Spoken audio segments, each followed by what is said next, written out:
I saw my friend Carol give my son Tyler a firm embrace. She ruffled his dark hair and said, "We're going to have so much fun tonight. Aren't we, buddy?" Tyler, who was already examining the board games Carol had packed, nodded enthusiastically. I picked up my vehicle keys and pocketbook and made my way to the door. Tyler's joyful expression as I turned to wave him off reminded me of the phone call that had initiated this whole situation 2 weeks prior. Mom had abruptly stated, "Elsie, your father and I have decided to make the anniversary party adults only, following our customary small conversation. You will thus have to leave Tyler at home. We're hoping for a classy evening. No kids roaming about. But Tyler is now 7 years old, Mom. He is quite well behaved in social situations. You are aware of that. I apologize, but this requirement has previously been explained to every guest. No exclusions." I kept my phone close to my ear while I roamed my kitchen. Does Megan also have to abide by this rule? Does she leave her children at home? My sister Megan, who is 3 years older than me, had 3 kids, ages 4 to 10. Then Mom had hesitated a little too long. Obviously, everyone is affected. Megan's kids as well. Mom, it seems unfair. I am a parent by myself. I have a hard time finding daycare. You'll discover the solution. You always do. I let out a sigh. All right. I'll get someone to keep an eye on Tyler. I pondered why I had consented to go as I stood at the entrance watching Carol and Tyler set up a Monopoly game. Family get-togethers had grown more awkward since my divorce from Greg 3 years ago. I forced a grin and said, "Have fun," before shutting the door. I strolled up to my car, a beat-up Honda that was 6 years old. An pricey robot vacuum cleaner was in a covered package in the back seat. For months, my parents had been griping about how difficult it was to keep their large home tidy. Even though I was currently barely able to pay my own expenditures, I had saved for 3 months to purchase it. I had time to reflect on the 20-minute trip to my folks' suburban house. I had always thought that my parents' treatment of Megan and me was oddly out of proportion, but I had dismissed it as the result of my own fears. They spent more time with Megan's children and were more thrilled about her accomplishments, but I assumed it was only because she had 3 kids and I only had 1. I noticed the line of automobiles already parked along the street as I came into the driveway of my parents' 2-story colonial home. I inhaled deeply, picked up the bulky present from the rear seat, and made my way to the front door. There was a lot of laughter and conversation in the home when I arrived. Aunts, uncles, and family friends, all dressed in their semi-formal finest, gathered in the kitchen and living room in groups of around 20. And just as Mom had promised, there wasn't a child in sight. Elsie. Finally. Mom rushed over, looking elegant in a blue dress, her gray-streaked hair styled perfectly. Instead of taking the gift I was struggling to hold, she grabbed my arm. "Come help me in the kitchen. We need to get the appetizers out. Can I say hello to everyone first?" I asked, nodding toward Aunt Linda, who I hadn't seen in months. "There'll be time for that later. The food is more important right now." I set my gift with the others on a side table. "Where's Megan? Shouldn't she be helping too?" Mom waved her hand dismissively. "She's running late. She'll be here soon. Now, come on." I followed Mom into the kitchen, feeling that familiar sting. Of course Megan was late. And of course it was fine. If I had been late, I'd never hear the end of it. For the next 30 minutes, I arranged cheese platters, filled water glasses, and set out napkins while Mom directed me like a drill sergeant. Through the kitchen doorway, I could see relatives laughing and catching up, something I was apparently not allowed to do. Finally, Dad called everyone to the dining room. My father, still handsome at 65 with his full head of silver hair, stood at the head of the table. He'd always been quieter than Mom, letting her make most of the decisions, including how to treat their daughters. I took my assigned seat, noticing that 2 places next to my parents remained empty, clearly reserved for Megan and her husband Dan. As we all settled in, Dad began to say a few words, thanking everyone for coming to celebrate their milestone anniversary. Just as people started making toasts and my uncle was about to present his gift, the front door burst open. There was Megan, her husband Dan behind her, and all three of their children, Emma, Jackson, and little Lily, tumbling in behind them. My jaw dropped. I looked toward my parents, expecting shock or at least mild disapproval. Instead, Mom jumped up from her seat with a delighted, "There they are."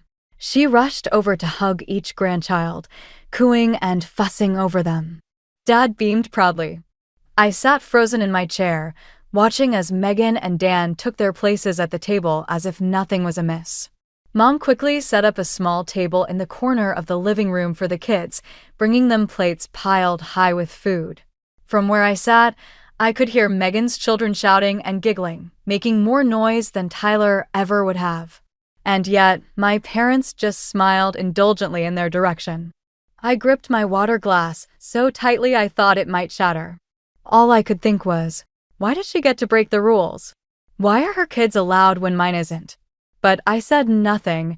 I smiled through gritted teeth, ate the dry chicken my mother had overcooked, and waited for the right moment to get answers. When everyone finished eating dinner, there was a short break before dessert. I saw my chance and stood up, my legs shaky with anger. I caught my parents' eyes and motioned them to follow me to the hallway, away from the other guests. "What's going on?" I asked, keeping my voice low. "Why are Megan's kids here when you specifically told me not to bring Tyler?" My parents exchanged uncomfortable glances. Mom opened her mouth to speak, but before she could answer, Megan appeared beside us, champagne glass in hand. "What's the problem, Elsie?" she asked with that smug smile I knew too well. "I'm trying to understand why the no kids rule apparently doesn't apply to you." Megan let out a short laugh. "Because they made an exception for me, obviously. The rules don't apply to me the same way they do to you." I stared at her, then turned back to my parents.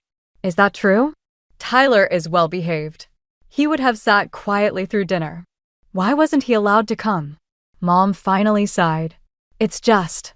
Megan's children are. They're special to us." "What?" The word came out as a whisper. Megan stepped closer, her voice low enough that only we could hear. "It's always been pretty obvious they love my kids more than they love Tyler. You should just accept it already." I turned to my parents, waiting for them to jump in to defend their love for their only grandson. But Mom just nodded slightly and Dad remained silent. The room seemed to tilt around me. All these years I'd told myself I was imagining the favoritism, that I was being paranoid or overly sensitive. But here it was, out in the open at last. Without another word, I walked back to the dining room, grabbed my purse, and headed for the door. My throat felt tight, like I might cry or scream if I opened my mouth. I simply walked out the door, got in my car, and drove home. When I arrived, Carol was surprised to see me back so early. Tyler was already in his dinosaur pajamas, getting ready for a movie before bed. After I put Tyler to bed with an extra long story, I came back to the living room where Carol was waiting with 2 glasses of wine. "So, what happened?" she asked, handing me a glass. I told her everything about Megan's kids being there, about the confrontation, and my mother's awful confirmation. "Well," Carol said when I finished, "I don't even know what to say. What do you want to do?" I sipped my wine, the question echoing in my head. I said, "I need to think." After Carol left, I couldn't sleep. I sat on my couch in the dark, memories flooding back one after another, all the signs I'd ignored over the years. When Tyler was born, my parents visited for exactly 1 day. When each of Megan's kids was born, they stayed for a week, cooking and cleaning, doting on the babies. Anytime I asked them to babysit Tyler, they had an excuse. Dad's back was acting up. Mom had a hair appointment. They were too tired.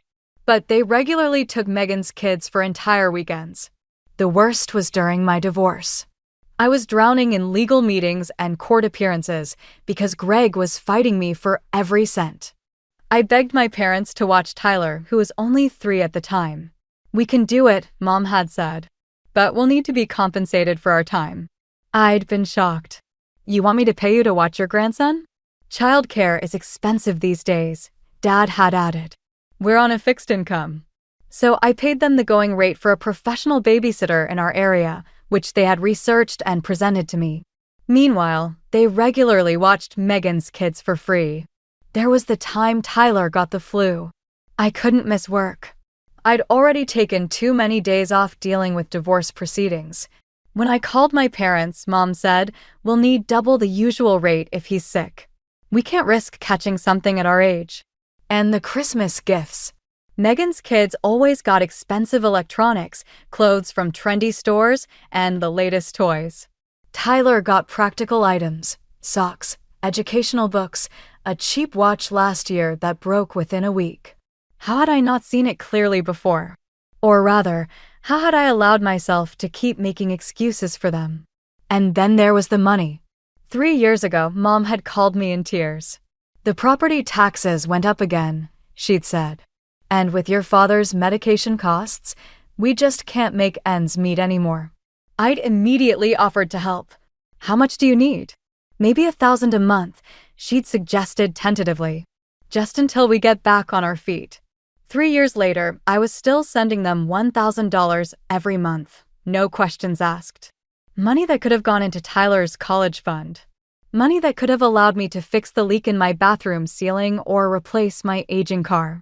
And Megan, she was always calling with some financial emergency too. Her car needed repairs. One of the kids needed dental work not covered by insurance. She and Dan wanted to take the kids to Disney, but were a little short. By morning, I had made some decisions. The first thing I did was grab my phone and open my banking app. I found the recurring transfer to my parents' account and canceled it. Next, I texted my boss, "Remember all that vacation time I've been accumulating? I'd like to take 2 weeks starting as soon as possible." Steve texted back almost immediately. "About time. You've earned it. How's next Monday sound?" I smiled for the first time in what felt like days. Then I opened my laptop and started searching for vacation packages to Hawaii. Tyler had been begging to see real volcanoes since his dinosaur phase began, and I'd always told him someday. Why not now? Within an hour, I had booked flights and a beachfront hotel in Maui for the following week. It cost nearly all of my savings, but for once, I didn't feel guilty about spending money on ourselves. When Tyler woke up, I made him chocolate chip pancakes, a special treat for weekends only, usually. "Guess what?" I said as he drenched his stack in maple syrup. "How would you like to go see real volcanoes in Hawaii?" He launched himself at me, sticky hands and all, hugging me tightly. This is the best day ever. The days leading up to our vacation passed quickly. My parents called several times, but I let their calls go to voicemail. I wasn't ready to talk to them yet. I needed this time away to think clearly. 5 days after the anniversary party, my phone lit up with Mom's number while I was making dinner. I ignored it as usual, but then she called again immediately and again. By the 4th call, I was worried something might be wrong, so I answered. "Hello. Elsie, did you forget something?" Mom's voice was sharp. No greeting. I paused, mentally checking my calendar. "No, I don't think so." "The money, Elsie." The transfer didn't go through this month. So that's what this was about. Not concern for me. Not an apology for what happened at the party. Just the money. I didn't forget, I said quietly. I canceled the transfer. "I'm not sending money anymore." "You can't do that." Her voice rose in panic. "We're counting on that money for our bills." "I'm sure Megan will help you out," I said, surprised by how calm I felt. "Ask her. She's the one with the special children you love so much." "Elsie, that's not fair. You know we love." I cut her off. "Don't say you love Tyler the same way. We both know it's not true. And while you're talking to Megan, tell her I won't be helping her out financially anymore either." I hung up, feeling a strange mixture of guilt and relief. My phone immediately started ringing again, but I turned it off. The next day, we left for Hawaii. As our plane took off, I felt a weight lifting from my shoulders. For 2 weeks, It would be just Tyler and me, with no family drama, no financial burdens, no painful reminders of where I stood with my parents. Hawaii was everything we'd hoped for and more. Tyler was fascinated by the volcanoes, thrilled by the ocean waves, and enchanted by the luau dancers. I took hundreds of photos of his smiling face and found myself smiling just as much. We were having breakfast by the pool on our third day when my phone, which I'd finally turned back on, started buzzing nonstop with text notifications. First from Mom, "We can't believe you'd abandon us like this after all we've done for you." Then Dad, "Your mother is very upset. You need to call her right away." Megan, "What the hell, Elsie? Mom says you cut them off. They're your parents." I put the phone down without responding. The barrage of texts and calls continued throughout our vacation. My parents alternated between guilt trips, angry demands, and pleas for understanding. Megan's messages grew increasingly hostile, calling me selfish and heartless. I stopped reading them after the 5th day. Instead, I focused on building sandcastles with Tyler, teaching him to snorkel, and watching the sunset over the ocean each night. "This is the best trip ever," Tyler said on our last evening as we sat on the beach eating shave ice. "Can we do this every year?" "Maybe not Hawaii every year," I laughed. "But yes, we'll take more trips together. I promise." When we returned home, tanned and refreshed, I had almost forgotten about the family situation. That illusion lasted less than 24 hours. I had just finished unpacking our suitcases the next afternoon when there was a loud knock at the door. Looking through the peephole, I saw my parents and Megan standing in the hallway of my apartment building. I opened the door partway, keeping the chain latched. "What are you doing here?" "We need to talk," Dad said, his voice firm but his eyes nervous. "I don't think we have anything to discuss." Megan pushed forward. "Elsie, honey, we thought about what happened and we realized we were wrong. We shouldn't have let Megan bring her children to the party when we told you not to bring Tyler. We're really sorry." Dad added, "Can we come in and talk about this?" I might have believed them if Megan hadn't rolled her eyes behind their backs. This wasn't sincere regret. This was just about getting the money flowing again. "I don't think so," I said. "You're only here because I stopped paying you. If I hadn't done that, you'd never have acknowledged there was even a problem." "That's not true," Mom protested, but her eyes slid away from mine. "Look," Megan cut in. "Just grow up and start helping them again. They need the money, and you know it." "And what about you, Megan? Are you helping them financially?" I asked. She crossed her arms. "I have 3 kids to support." "And I have one," I replied. "One that I'm saving for now because he matters to me, even if he doesn't matter to his grandparents." Mom's face hardened. "If this is how you want to be, fine. But I'm going to let the whole family know how you've turned your back on us. How you've decided money is more important than family." I almost laughed at the irony. "Do whatever you need to do, Mom. I really don't care anymore." "You'll regret this," Megan hissed as I started to close the door. "No," I said, looking her directly in the eyes. "I really won't. And if you all don't stop calling and showing up uninvited, I'll file a harassment complaint with the police." I shut the door firmly, turned the deadbolt, and leaned against it. I could hear them arguing in the hallway for a few minutes before they finally left. Tyler emerged from his bedroom where he'd been playing with the souvenirs we'd brought back. "Was that Grandma and Grandpa? Are they mad at us?" I knelt down to his level. "They're upset, but not because of anything you did. It's grown-up stuff, and you don't need to worry about it." He nodded seriously. "Okay, can we have pizza for dinner?" I smiled and ruffled his hair. "Absolutely."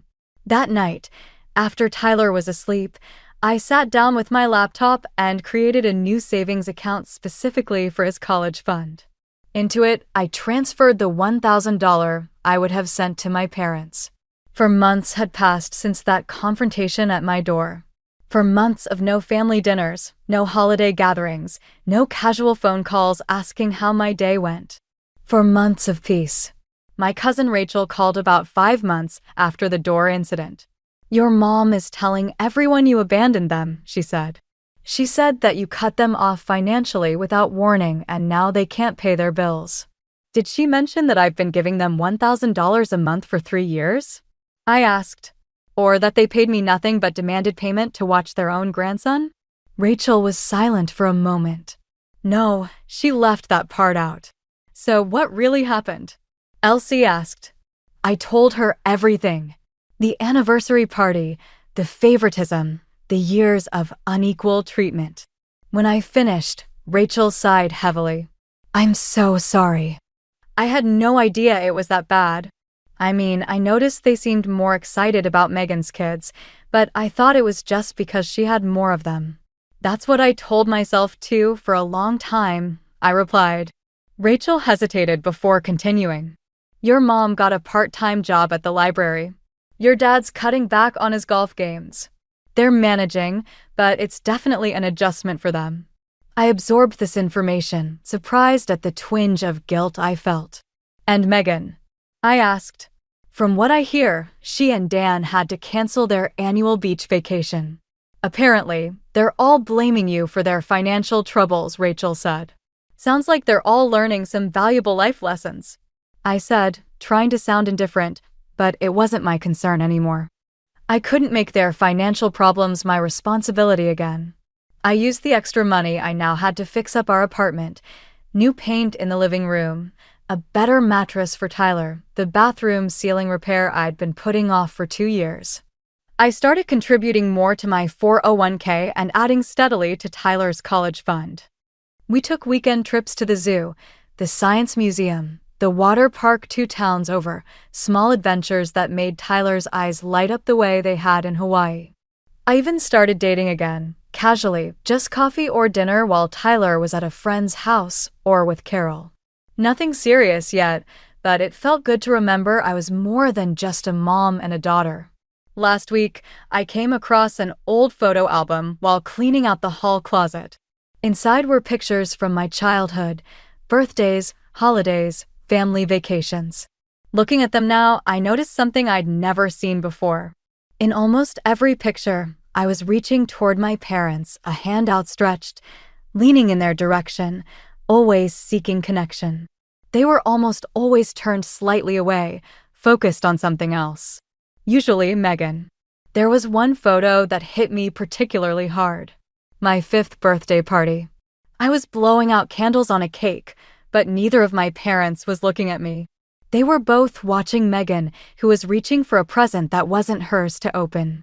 Tyler found me sitting on the floor, surrounded by photos. Can I see the pictures? Sure, I said. I pulled him onto my lap and showed him photos of me as a little girl, but I put away the birthday party one. Some realizations are too heavy for 7-year-old shoulders. Yesterday, I ran into my dad at the grocery store.